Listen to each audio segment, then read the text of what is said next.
Olá, alunos, olá, alunas, muito boa tarde a todos. Dando continuidade à nossa disciplina de Economia e Mercado do Setor Florestal, hoje nós estaremos aqui na nossa última aula dessa disciplina. Sou o professor Ademson e essa disciplina está sendo ministrada para o curso de Engenharia Florestal da Universidade Federal do Pará, campus Altamira.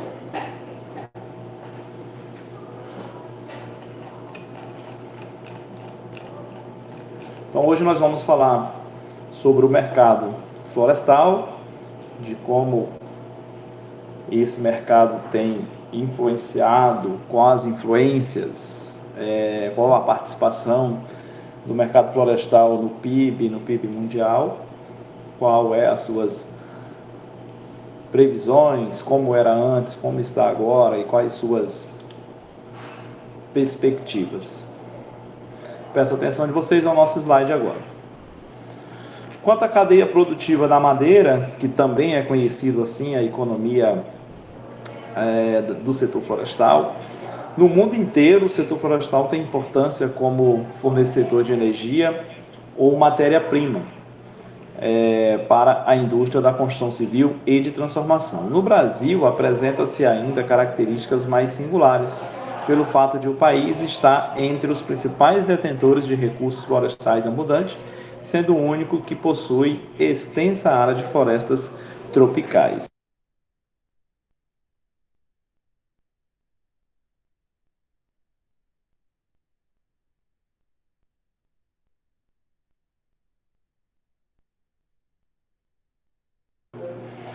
Nesse mapa, nós podemos ver as 5 maiores florestas do mundo, ou melhor, aonde se situa, as florestas, geralmente no trópico, entre o trópico de Capricórnio e o trópico de Câncer.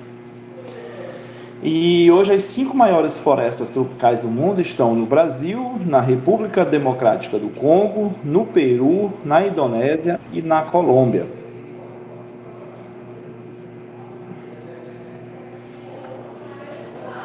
E nesse perímetro, se vocês observarem, é justamente onde o clima ele é mais característico, ou melhor, o clima ele é mais favorável, justamente aqui muito próximo da linha do Equador, que corta todo o globo. Então, geralmente, as florestas, elas estão concentradas nesse intervalo.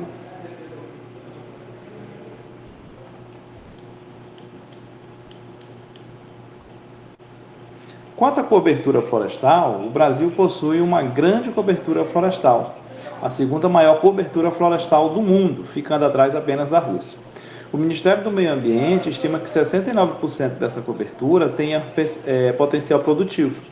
Em decorrência disso, o país desenvolveu uma estrutura produtiva complexa no setor florestal, incluindo as florestas plantadas, especialmente com pinos e eucaliptos, e suas relações com produtores de equipamentos, insumos, projetos de engenharia e empresas de produtos florestais. Então, a nossa cobertura florestal não significa que essas coberturas elas são 100% de floresta nativa e entram também florestas plantadas, mas aqui no Brasil, quando o autor fala dessas relações, que se tornou uma estrutura complexa, é justamente devido a essa complexibilidade para se beneficiar da floresta, desse recurso como um todo. Pois além do produto natural, ou seja, além do recurso natural, nós temos aí conglomerados de outros fatores que acabam influenciando a economia de uma forma geral, como, por exemplo, os projetos de engenharia, as empresas de produtos florestais, equipamentos, maquinários, os próprios insumos, que fazem com que esse mercado ele seja que ele não passe despercebido. Ele tem uma participação justamente por causa dessa complexidade das suas atividades. Em outros países, né, outros países que se destacam por terem recursos florestais abundantes, ainda nós temos aqui Estados Unidos, né, com 303 milhões de hectares, Canadá, né, com 310 milhões, e a China. Parte desses países, né, o que eles têm em comum é a extensão territorial, né? Então por isso, por uma questão óbvia, por isso que eles ainda têm uma cobertura florestal muito grande, porém a maioria desses países aqui já tem muito pouca madeira, muito pouca floresta nativa.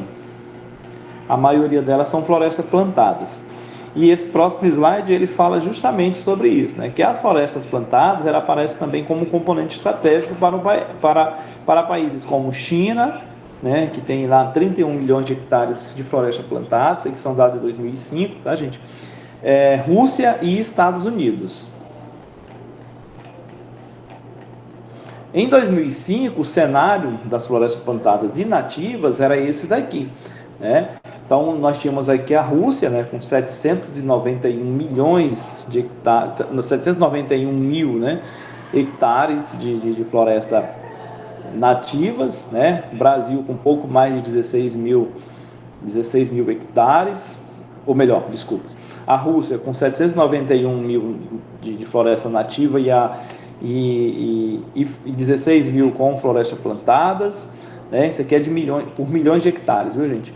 O Brasil aparecendo em segundo lugar com 472 milhões de hectares, e enquanto as florestas plantadas eram de 5 milhões 384 mil, depois seguido por Canadá, Estados Unidos, China e Índia. Se você pegar esses 6 primeiros países aqui, você vai ver que são países com uma extensão territorial muito grande. Então é óbvio, né, que eles teriam essa cobertura, que eles têm essa cobertura provavelmente até hoje. Mas mesmo assim, Japão chama a atenção nesse gráfico, nessa tabela. Japão e Chile, por exemplo, ou melhor, esses 4 últimos aqui, Japão, Finlândia, Chile e Nova Zelândia, eles aparecem aí como uma quantidade de significativa em relação a sua extensão territorial, né? Japão, Finlândia, Chile, né?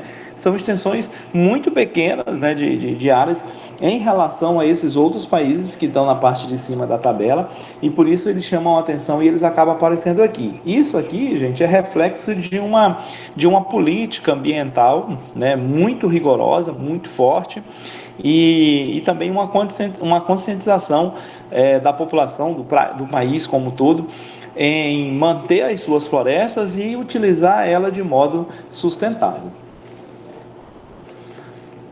Nesse quadro 3, aqui nós temos os maiores produtores de mercadorias florestais em 2005. Como era o cenário em 2005?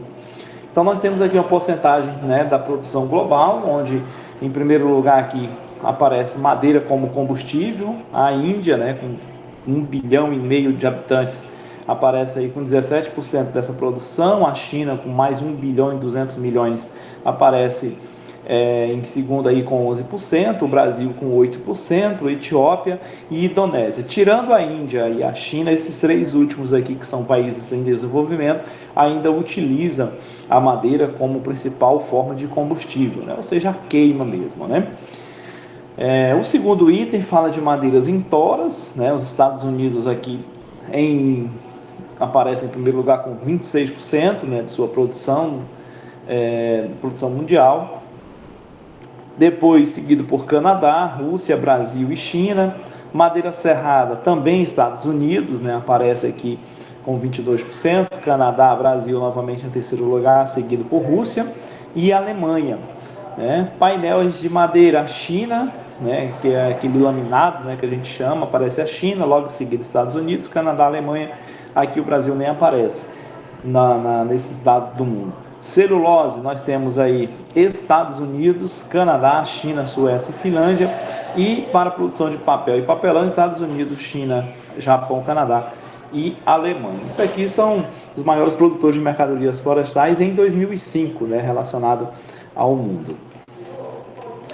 Em números, os números dos setores brasileiro, do setor florestal brasileiro, eles se resumem isso daqui. São alguns dados também que foram encontrados, né? Então nós temos aqui o nosso PIB, né, do setor florestal entre 3,5% e 4%, né? Segundo o IPGE 2019, nós chegamos a 4% a produção madeireira, aí com a movimentação de pouco mais de 37 bilhões de dólares. A exportação, nós temos aí 7,3% da nossa exportação, que gira em torno de 10,3 bilhões. A celulose aí 4 bilhões, não tem dados em porcentagem. Madeiras serradas, né, compensados e laminado aí gira em torno de 2,9 bilhões, quase 3 bilhões, e o carvão ainda chega aí a 1,6 bilhões, né, em movimentação, mas também tem um mercado de imóveis com um pouco mais de 1 bilhão de dólares em movimentação. Esses números aqui, gente, ele reflete algo que foi falado em alguns slides anteriores, relacionado a essa complexidade do setor florestal. Então, o setor florestal, isso aqui são números, né, ligados diretamente à fibra da madeira. Mas, para efeitos econômicos, da economia, o mercado da madeira, ele envolve tudo, ou seja, todos os setores, tudo aquilo que está ligado à produção de madeira, que nós chamamos de insumos, eles fazem parte dessa economia, até porque um maquinário, por exemplo, uma esquídia, uma carregadeira, até mesmo caminhões para transporte, principalmente aqui no Brasil, ele envolve o setor florestal. Então, todos esses dados ele acaba sendo agregados aos índices econômicos. Essa aqui é a distribuição dos produtos florestais, né? Esse gráfico aqui ele demonstra bem quais são, como eles são distribuídos, né? Então nós temos aqui os insumos, aí nós temos a cadeia produtiva do setor florestal, onde nós temos aqui os produtos madeireiros e do outro lado nós temos os produtos não madeireiros, que isso aqui vocês já até viram em aulas anteriores. Dos produtos madeireiros, nós temos aqui a floresta plantada e a nativa, onde são extraídos, né, de onde são beneficiados a lenha, o carvão vegetal, a madeira serrada, celulose, né, produção madeireira de madeira sólida, né, a madeira processada, né. Quanto aos produtos não madeireiros, nós temos aqui a indústria química, farmacêutica, automobilística, indústria alimentícia, e isso tudo aqui ele alimenta tanto o mercado externo quanto o mercado interno, que na distribuição da economia nós vimos que o mercado interno é o nosso mercado doméstico. E o que é mercado, né? Que nós estamos falando tanto sobre mercado, o nome da nossa disciplina é Economia e Mercado do Setor Florestal. O que seria mercado? Mercado, segundo o Rossetti 2002, ele diz que em uma acepção primitiva, a palavra mercado dizia respeito a um lugar determinado onde agentes econômicos realizavam suas transações. Tá? O que são os agentes econômicos aí, gente? Agentes econômicos são as pessoas, né, as empresas, ou seja, são todos aqueles que fazem essas transações, que compra ou que vende.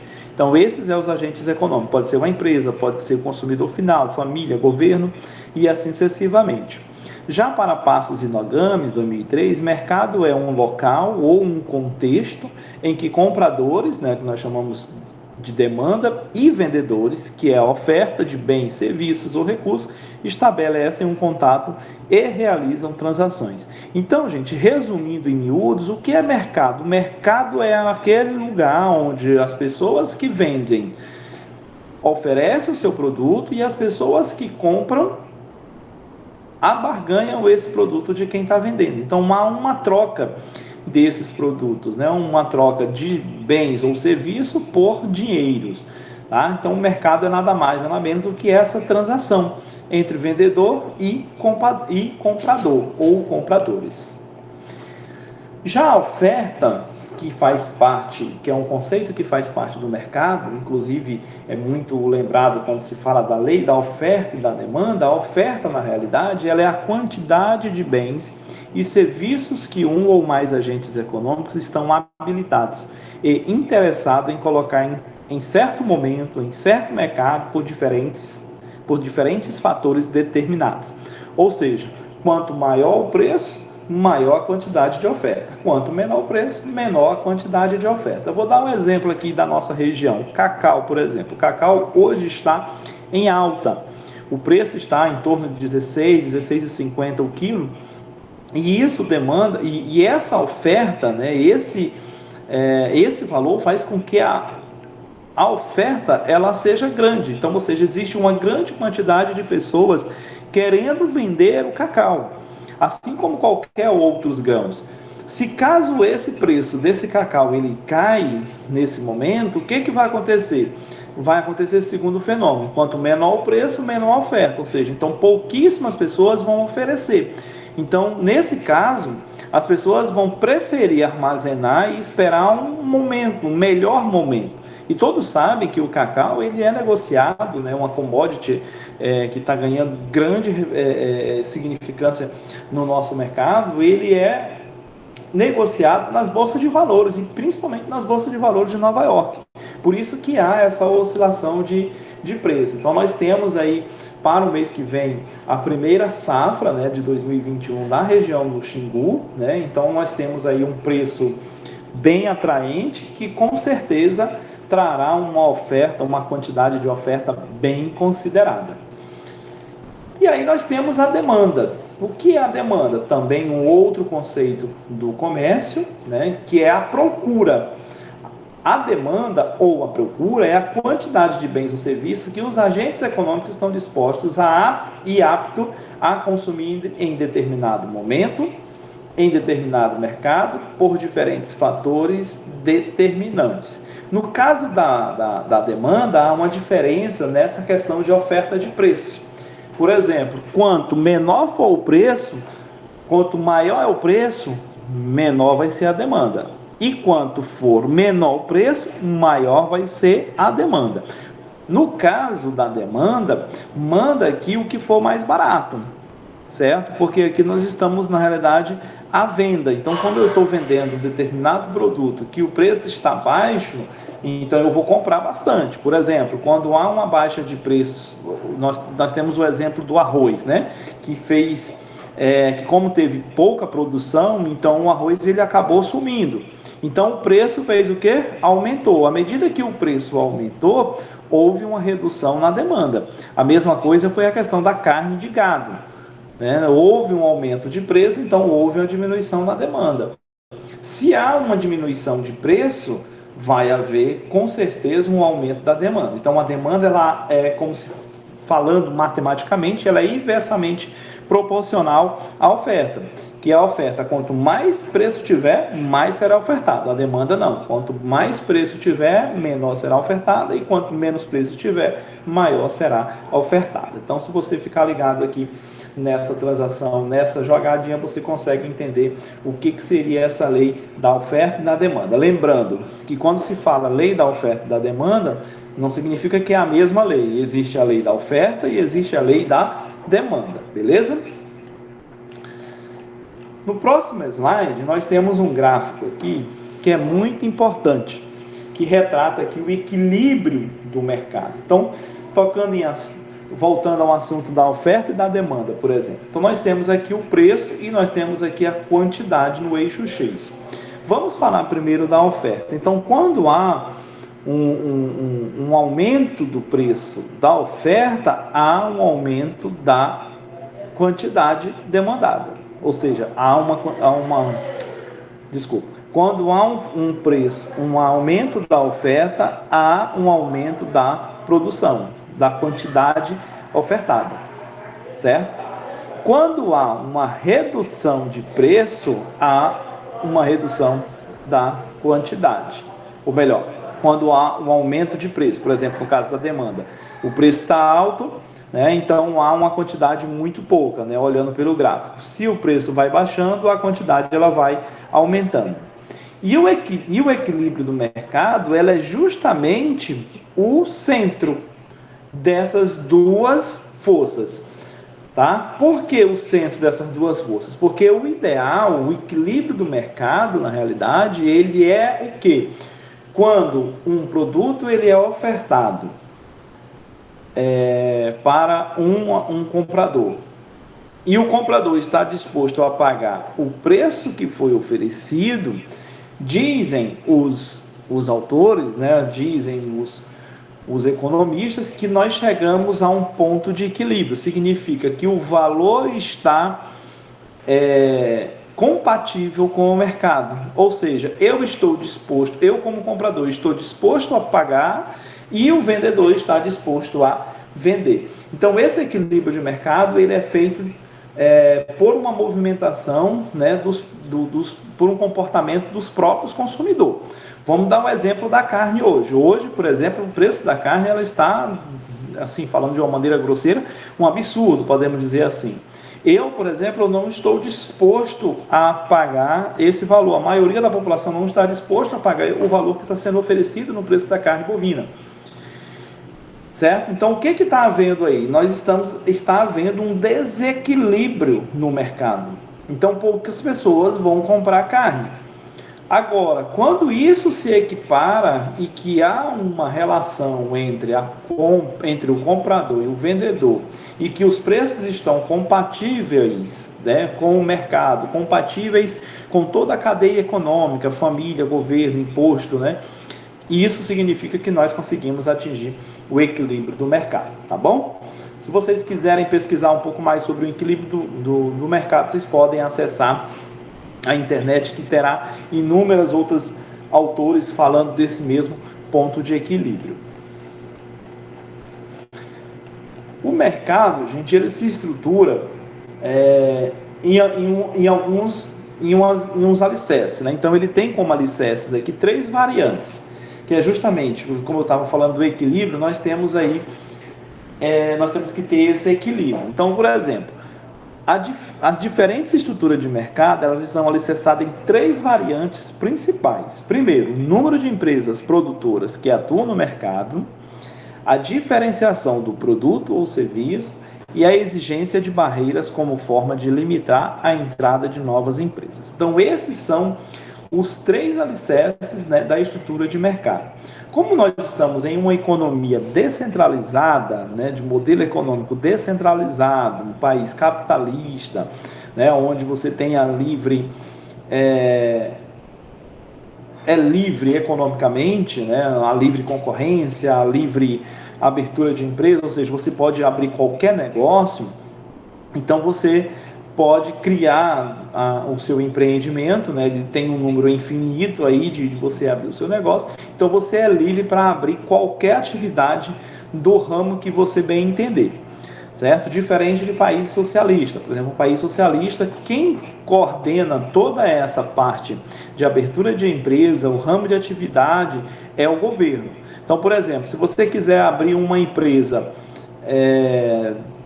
sei lá, um açougue, por exemplo, você tem que pedir autorização para o governo. Então você encaminha a autorização para o governo e diz que vai abrir um açougue. O governo vai verificar a quantidade de açougues que já existem no mercado e vai determinar se você vai abrir ou não. Então quem dá a palavra final no modelo econômico socialista é o governo. O governo é que vai dizer. Se ele falar, não, tem muito açougue, você precisa abrir uma padaria, você vai abrir uma padaria, certo? Nos países capitalistas de economia, o socialismo é a economia centralizada, viu, gente? Na economia descentralizada, que é o caso do Brasil, que é capitalista, nós temos a livre, né? Nós somos livres, né? Nós temos liberdade econômica. Então, se eu quiser abrir um açougue numa rua que já tem centenas de açougue, o governo ele não vai me impedir, certo? Eu vou abrir o açougue, mais um açougue naquela rua, e aí vai depender das estratégias, dos artifícios que eu vou utilizar para vender, certo? Se eu vou pegar mais uma fatia do mercado, mas eu quero trabalhar naquela atividade que eu desejo. Por exemplo, nós temos aqui em Altamira uma rua que é só de farmácia, então é farmácia em cada esquina, né? Então, assim, olhando de uma forma mais diretamente, né? Ou seja, como é que todo mundo ganha, né? Mas essas são algumas diferenças entre esses dois fatores econômicos, mas ambos estão alicerçado nessas variantes. A diferença é que no descentralizado não tem essa limitação e no modelo econômico centralizado tem essa variação. Então, é o número de empresas, né, que produz aquele produto, que atua no mercado, os produtos, a diferenciação dos produtos ou do serviço e essas barreiras que podem existir. Vamos ver com mais detalhe aqui no próximo slide, onde eu faço um resumo dessa estrutura de mercado.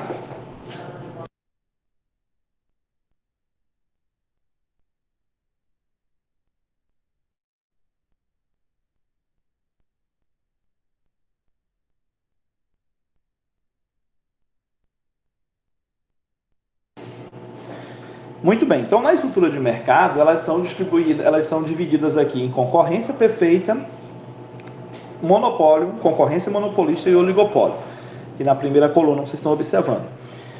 Ambas, ela tem os objetivos de ter lucro, tá? Independentemente da estrutura que você vai aplicar. Porém, o que acontece? Na concorrência perfeita, o número de firmas ela é infinita, ela não tem limite. Então, como eu falei, você pode, quando você tem uma liberdade econômica, você pode abrir qualquer tipo de empresa, tá? Com um produto homogêneo e não tem barreiras para acesso a novas empresas, não existe dificuldade. Já no monopólio, não. O monopólio é uma única empresa, certo? Que trabalha com um único tipo de produtos e se outra empresa tentar entrar, nós temos aqui barreiras. Vou dar um exemplo de monopólio no Brasil, tá? Por exemplo, a Ambev. A Ambev é um conglomerado de várias cervejas, né? Todo mundo conhece a Skol, a Brahma, a Antártica, né? E eu acho que é só essa, já tem um conglomerado. Eram várias empresas, eles acabaram comprando, né, juntando com outras empresas e acabaram criando a Ambev, né, que é uma gigante. Então a Ambev, ela, de certa forma, ela tem um monopólio aqui. Porém, por nós sermos ainda um país descentralizado, né, um país capitalista que tem essa liberdade econômica, permite entrar com outras atividades. Porém, no monopólio real, né, você só tem uma empresa, um único produto e com barreiras, certo? Ou seja, provavelmente terá barreiras para você entrar. Por exemplo, a aviação hoje eu considero como um grande monopólio. Nós só temos 3 grandes empresas que operam no Brasil, né, que é Gol, TAM, né, que agora virou Latam, e Azul, certo? A concorrência monopolista, ela já é um pouco diferenciada, né? Então ela já tem um número de firmas maior, o produto já são diferenciado, e não tem barreiras, certo? Porém, aqui o que acontece? Nessa concorrência monopolista aqui, as empresas que são concorrentes, os produtos delas, elas são perfeitamente substituídos por outros, que é do mesmo grupo, podemos dizer assim, certo? Então nós temos aqui um outro exemplo de monopólio aqui, por exemplo, nós temos a JBS, né, que é uma empresa enorme da área de alimentos, né, que tem aí muitas empresas, tem um conjunto de empresas, mas que tem várias outras pequenas empresas. Então o grupo JBS ele é um grupo muito grande, certo? E temos também o oligopólio. O oligopólio ele tem poucas empresas, né, ou seja, poucas que dominam o mercado, e eles têm um produto homogêneo e diferenciado. Nesse caso do oligopólio, ele tem barreiras para você acessar. Tá certo? Então isso aqui é um resumo das estruturas de mercado. Você também pode dar uma pesquisada com mais detalhe para saber cada uma dessas estruturas, as suas características, né, aonde são mais comuns, e vocês também podem pesquisar quais são as empresas, os exemplos de empresas que fazem essa prática de estrutura de mercado, tá certo? Passando para o próximo slide, nós vamos falar sobre os principais mercados mundiais, né, da madeira. Então a madeira, gente, ela ainda é utilizada, principalmente nos países desenvolvidos e nos menos favorecidos, como matéria-prima para aquecimento e geração de energia, ou seja, carvão, né? Poucos países desenvolveram alternativas para o uso de florestas energéticas, como o Brasil, que utiliza o eucalipto para a produção de carvão vegetal para a indústria siderúrgica. Na maioria dos casos, ainda há exploração extensiva de florestas nativas para a produção de lenha e carvão. China e Índia, por exemplo, se destacam nesse segmento, do mesmo modo que países africanos como a Etiópia, certo? Então, o Brasil ele já tem aí uma produção de eucalipto para a produção de carvão já bem avançada. Nós temos vários projetos no Nordeste, no Sudeste, já temos vários projetos em que os eucaliptos, né, que são madeiras, espécies exóticas, né, elas são utilizadas para a produção de lenha, até porque nós já temos muita siderúrgica, nós temos uma gigante aqui no nosso estado, né? Nós temos aqui uma produção de minério muito grande e esses minérios eles são processados, pré-processados por aqui mesmo. Então é necessário uma grande quantidade de carvão. Tá? Então, os 5 maiores produtores, né, de combustível, né, de madeira para combustível, são a Índia, a China, o Brasil e a Etiópia. Né? Então, falei 5, só tem 4. Né? Então, esses aqui ainda são os 5 maiores produtores de combustível. Aqui são os principais importadores: Suécia, Itália, Turquia, Dinamarca e Noruega. Né? Todas elas ali na Europa, né? Turquia já chegando um pouco ali mais para a Ásia, na divisa ali. Geralmente esses países aqui importam porque são países mais frios, com pouca extensão de terra, talvez até a geografia. E os maiores exportadores são a Letônia, a Hungria, a França, Reino Unido e Estônia, também ali entre a Europa e a Ásia, né? Onde são provavelmente esses países aqui se desenvolveram um pouco mais em relação a essa prática.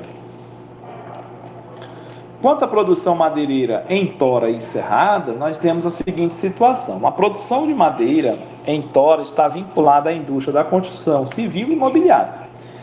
Então, os principais mercados consumidores são os Estados Unidos e a Europa Ocidental. E a China, em razão do seu rápido crescimento desde a década de 2000 para cá, né, que a China vem crescendo bastante. E aí, por esse motivo, a China também tem entrado aí como um dos principais consumidores dessa matéria-prima. Assim como no segmento de madeira em toras, a produção e o comércio internacional de madeira serrada estão estreitamente vinculadas à demanda da construção civil. Então, a madeira, ela ainda não, né? Porque ela é muito importante para a construção civil e a maioria da sua produção ela está ligada à construção civil.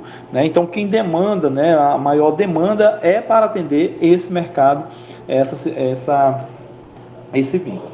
Mas aí nós temos também outros mercados. Né? Nós temos, por exemplo, os mercados de painéis, né, que são os laminados, né, compensados, podemos dizer assim.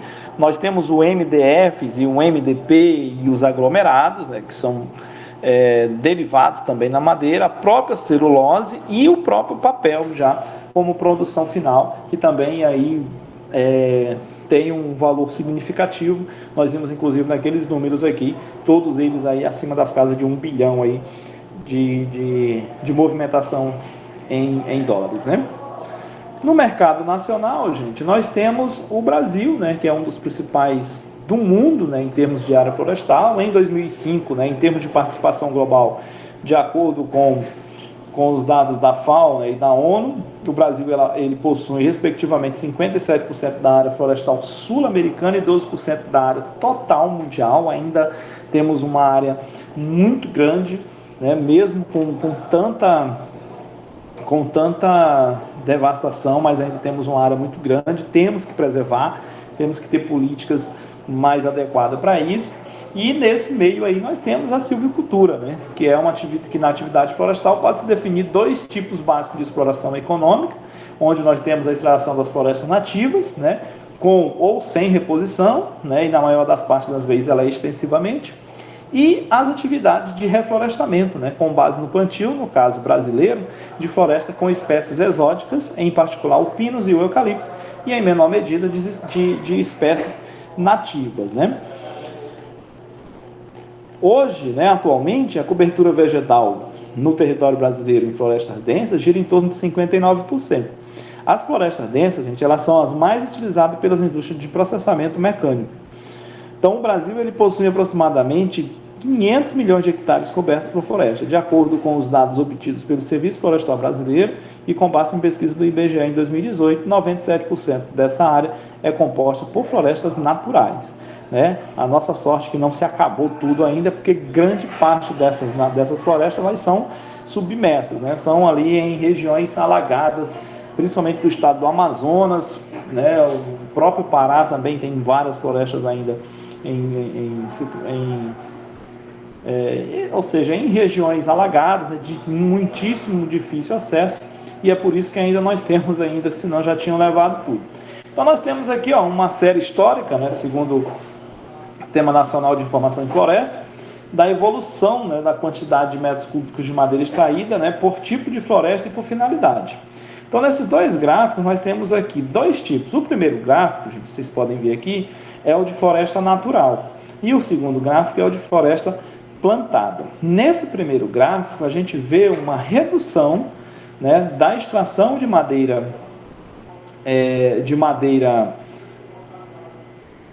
natural da floresta nativa. A gente vê uma redução, certo? Aqui desde 2000, ou melhor, desde 94. Então, se você olhar aqui o primeiro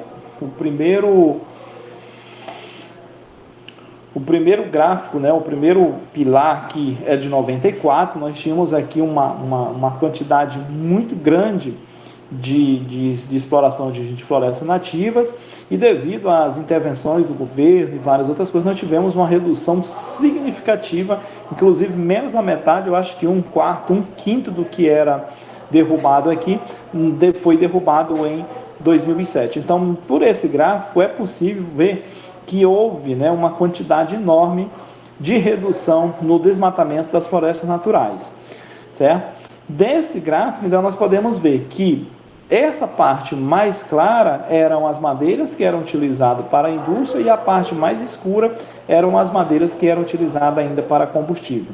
Então, de 94 para 2017, nós tivemos uma redução no desmatamento das florestas naturais, certo? Não cessou, mas existe, mas teve essa redução.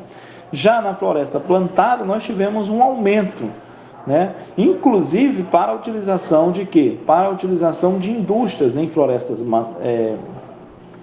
plantada. Então nós tivemos aqui um aumento, né, das florestas plantadas, e também ao mesmo tempo nós tivemos um aumento na utilização dessas madeiras na indústria, né? Continuou aqui parte dela para o combustível, nós tivemos uma redução aqui de madeiras nativas para o combustível, certo? Mas parte dessa madeira de floresta plantada, ela foi utilizada aqui na indústria. No próximo slide, nós temos aqui uma referência melhor entre a evolução da quantidade da madeira extraída por tipo, né, e por finalidade, onde a linha verde significa a floresta natural e a linha vermelha significa a floresta plantada. Então, nesse gráfico, dá para ver melhor que houve uma redução de floresta natural, né, mas uma redução na derrubada, né, de floresta natural, mas também houve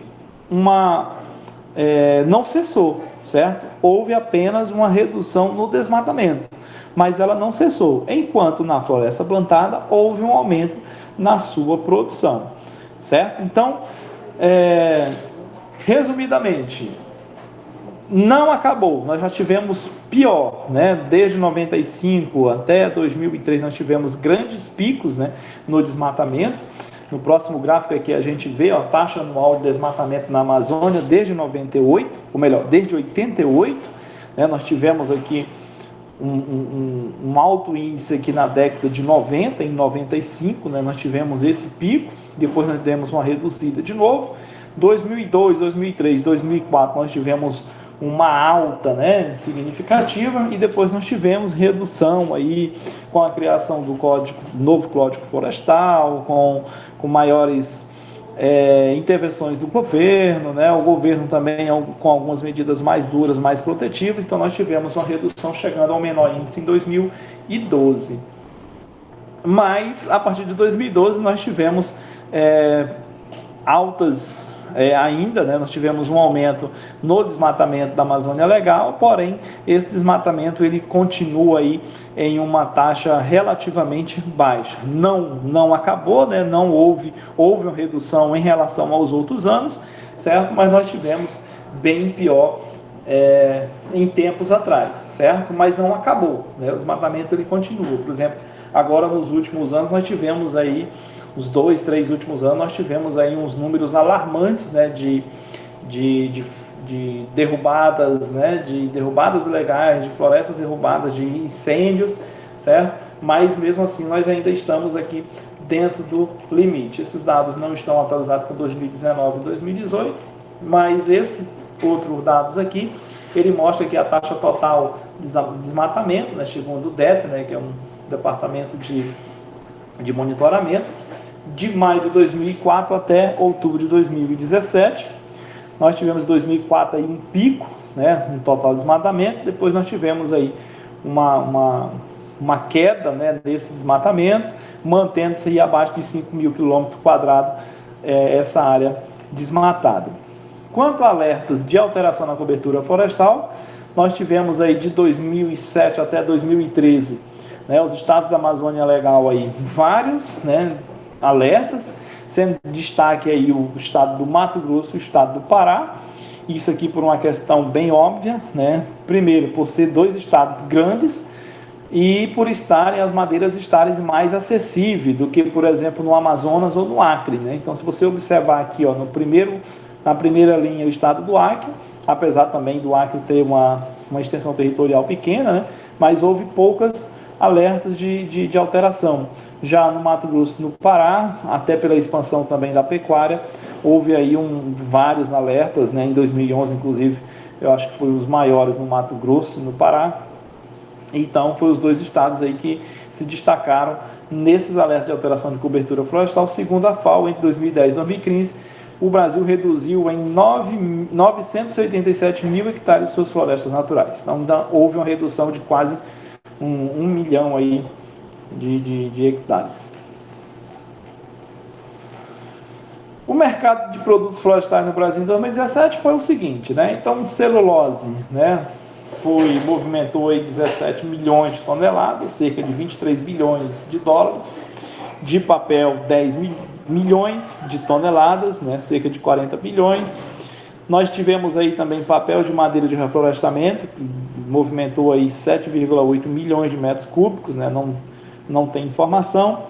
Madeira serrada não teve informação de quantos foram, de quanto foi serrada, né, também estava sem informação para lenha, mas os preços médicos, né, negociados aqui nessas 2 madeiras aqui foi de R$ 1.292,33 para a média, né, para madeiras nativas, e R$ 759,01 para pinos e eucalipto. Enquanto a lenha era medido aqui em R$ 32,00, né, média da madeira em pé. Isso aqui era a fonte do Centro de Pesquisa Econômica Aplicada. Para finalizar a nossa disciplina, eu fiz algumas considerações finais relacionadas a tudo isso que nós vimos. Então, o mercado madeireiro ele ainda é uma incógnita no Brasil, né, devido às suas inúmeras dificuldades que impedem de ser melhor desenvolvido. A falta ou a inexistência ou a insuficiência de políticas públicas, né, fiscalização e gestão aumenta drasticamente as perdas socioeconômicas e ambientais.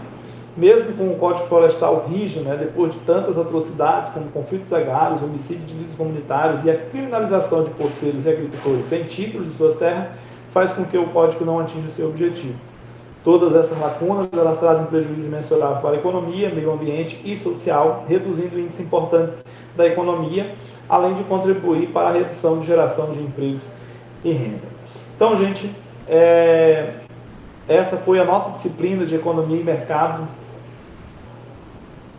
do setor florestal. Falamos nessa disciplina, durante essa disciplina nós falamos sobre vários assuntos relacionados à economia, a produtos madeireiros, não madeireiros, o que impacta, o que não impacta na economia, mas o certo é que ainda falta muito para nós chegarmos a um fator, né, a um fator determinante do que realmente é esse setor, que é um setor que oferece aí um potencial absurdo. Porém, não podemos esquecer que isso deve estar atrelado à sustentabilidade. Então, ela deve trazer desenvolvimento para a região, deve ser valorizada a Amazônia, os seus produtos, as suas culturas e os seus ritos e o seu povo devem ser respeitados, mas também devem ser valorizados. E para que isso possa acontecer, é necessário políticas e é necessário que a própria comunidade, ou seja, a própria região, ela corra atrás disso, tá certo? Então, espero que todos tenham tido um bom entendimento da nossa disciplina, né? Que a gente possa aí se encontrar em outros encontros. Então, o que nós estudamos hoje? Cadeia produtiva na madeira, números do setor florestal, distribuição de produtos florestais, mercados, oferta e demanda, ponto de equilíbrio e estrutura de mercado. Tá certo, gente? Então, desejo a todos aí um bom estudo e até um próximo encontro, tá bom?